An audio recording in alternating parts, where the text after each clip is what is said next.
വളരെ പ്രധാനപ്പെട്ട വിഷയങ്ങൾ വരുമ്പോൾ അതിൻ്റെ ഗൗരവം സ്വഹാബത്തിനെ അറിയിക്കാൻ വേണ്ടി ഗൗരവ സ്വഭാവത്തിൽ നബി സല്ലല്ലാഹു അലൈഹി വസല്ലമ തങ്ങൾ അവതരിപ്പിച്ചു കൊടുക്കാറുണ്ട്.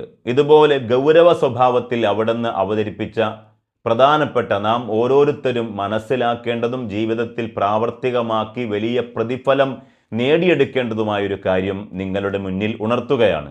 ഈ ചാനൽ നിങ്ങൾ ആദ്യമായിട്ട് കാണുകയാണെങ്കിൽ സബ്സ്ക്രൈബ് ചെയ്യണം, ബെല്ലൈക്കൺ അമർത്തണം, നിങ്ങളുടെ വിലപ്പെട്ട കമൻറ്റുകളെല്ലാം രേഖപ്പെടുത്തണം എന്നുകൂടി അഭ്യർത്ഥിക്കുകയാണ്. അല്ലാഹു തആല നമുക്കെല്ലാം ധാരാളം സൽക്കർമ്മങ്ങൾ ചെയ്തിരി വീട്ടിലെ വിജയം നൽകട്ടെ. ഒരിക്കൽ സ്വഹാബത്തിനോട് നബി സല്ലല്ലാഹു അലൈഹി വസല്ലമ തങ്ങൾ പറഞ്ഞു, സ്വഹാബ ഖുദു ജുന്നത്തക്കും, നിങ്ങൾ പരിചയെടുത്ത് കരുതിയിരിക്കുക. സ്വഹാബത്ത് പെട്ടെന്ന് പരിചയം വാളുക്കെടുക്കുന്നത് ശത്രു വരുമ്പോഴാണല്ലോ. അള്ളാഹുവിൻ്റെ സ്വഹാബത്ത് പ്രവാചകരോട് ചോദിച്ചു, നബിയെ എന്തിനാണ്? ഔമിൻ അമിൻ അതുവിൻ ഹലറ, വല്ല ശത്രുവും വന്നോ പ്രവാചകരെ? നബി സല്ലല്ലാഹു അലൈഹി വസല്ലമ തങ്ങൾ അപ്പോൾ പറഞ്ഞു, ഖുദു ജുന്നത്തക്കും മിനന്നാർ, നിങ്ങൾ നിങ്ങളുടെ പരിചകളെ നരകത്തിൽ നിന്നും കരുതിയിരിക്കാൻ വേണ്ടി നിങ്ങൾ തയ്യാർ ചെയ്തു വയ്ക്കുക. സ്വഹാബത്തിനോട് പറയുകയാണ്.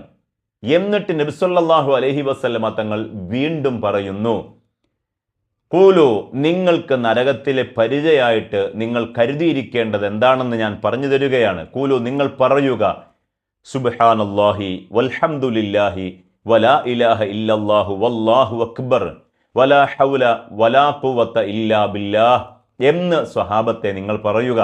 ഫഇന്നഹുന്ന യഅതീന യൗമൽ ഖിയാമ, തീർച്ചയായിട്ടും നിങ്ങൾ ഈ പറഞ്ഞിട്ടുള്ള സുബ്ഹാനല്ലാഹി വൽഹംദുലില്ലാഹി വലാ ഇലാഹ ഇല്ലല്ലാഹു വല്ലാഹു അക്ബർ വലാ ഹൗല വലാ ഖുവത ഇല്ലാ ബില്ലാഹ് എന്ന വാചകം ഖിയാമത്ത് നാളിൽ അത് വരുന്നതാണ്.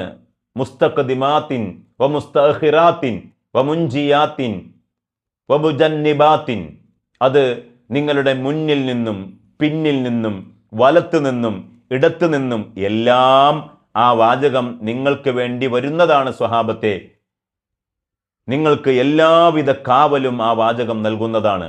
മുന്നിൽ നിന്നും നിങ്ങൾക്ക് ശഫാഅത്ത് ചെയ്യാനും പിന്നിൽ നിന്നും വലത്തു നിന്നും ഇടത്തു നിന്നും നരകം കൊള്ളെ നിങ്ങളെ എറിയപ്പെടുന്നതിനെ കാക്കാനും വേണ്ടി ഈ വാചകം വരുന്നതാണ്. ധാരാളം നമുക്ക് ചൊല്ലാം എന്ന് മാത്രമല്ല, അതിനോടൊപ്പം മുത്തുനബി പറഞ്ഞു, വമിനൽ ബാഖിയാത്തി സ്വാലിഹാത്ത്, സ്വഹാബത്തെ, അത് എന്നെന്നും ശേഷിക്കുന്ന അമലിൽ പെട്ടതുമാണ്. നമുക്ക് ഈ ഒരു ചെറിയ ദിക്ർ ജീവിതത്തിൽ ധാരാളമായി ചൊല്ലാം. കേൾക്കുന്നവരെ നിസാരമായി തള്ളരുത്. ജീവിതത്തിൽ ധാരാളമായി ഈ ദിക്റുകൾ കൊണ്ടുവരാൻ ശ്രമിക്കണം. അള്ളാഹു ഭാഗ്യം നൽകട്ടെ. ആമീൻ യാ റബ്ബൽ ആലമീൻ. വീണ്ടും